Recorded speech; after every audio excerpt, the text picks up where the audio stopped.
ती माझी प्रेम कथा ये मराठी फिल्म जल्द ही रिलीज होने वाली है। फिल्म में अदाकारी के जलवे दिखाने वाली अदाकारा और प्रोड्यूसर डायरेक्टर समेत पूरी टीम ने नांदेड़ का दौरा किया। एक तकरीब के दौरान जिला कलेक्टर डॉक्टर विपिन ईटनकर के हाथों फिल्म के प्रमोशन के लिए तैयार किया गया पहला पोस्टर शाया किया गया। इस मौके पर नांदेड़ जिला परिषद के चीफ एग्जीक्यूटिव ऑफिसर वर्षा ठाकुर, जिला एसपी प्रमोद शिवाड़े, तहसीलदार किरण अंबेकर समेत कई अहम शख्सियात मौजूद थी। लॉकडाउन के बाद पहली मर्तबा ये मराठी फिल्म थिएटर में रिलीज होने जा रही है। फिल्म में अदाकारी करने वाले अदाकार भूपेंद्र लिमिये, अदाकारा पद्मिनी कामड़े, तुषार धकीते ने भी फिल्म में मरकजी किरदार अदा किया है। नांदेड़ के अदाकारों को इस फिल्म में काम करने का मौका मिला है। एक प्रेम कहानी पर मबनी ये फिल्म शायकीन को जरूर पसंद आएगी, इस तरह की उम्मीद फिल्म अदाकारा पद्मिनी कामड़े ने अपने तासुरात जाहिर करते हुए किया है।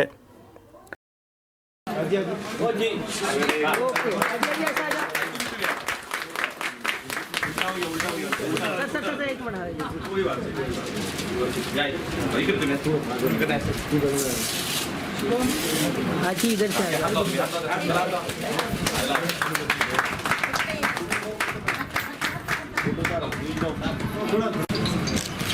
नमस्कार, माझे नाव पद्मिनी कांबळे। चित्रपटाचे नाव आहे ती माझी प्रेमकथा आणि अर्थातच नावावरून तुम्हाला समजले असेल की हे प्रेमावर अवलंबून आहे। पण आम्हाला असं दर्शवायचं आहे की प्रेम हे फक्त गर्लफ्रेंड बॉयफ्रेंड, प्रियकर प्रेयसी किंवा नवरा बायकोचं नसतं। हे आईवडिलांचं असू शकतं, एका माणुसकीचं असू शकतं, विविध निराळ्या रंगाचं असू शकतं।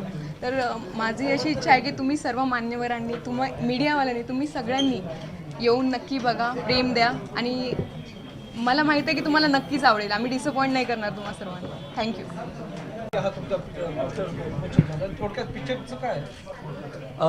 प्रेमावर आधारित एक थीम आहे आणि महत्त्वाचा आज व्हॅलेंटाईन डे आहे। प्रेम ना, प्रेमाला व्याख्याता नाही आहेत, म्हणजे एक आजीचं नातवंडाचं, वडिलाचं मुलासोबत नातं। तसंच सध्या काही मी रिव्हील करत नाही, पण खूप सुंदर थीम आहे। नक्की बघा, थिएटरमध्ये जाऊन बघा। लवकरच आम्ही तुमच्यासमोर येतोय पूर्ण फिल्म घेऊन। सध्या तरी मला रिव्हील करता येत सांगणार नाही मी तर।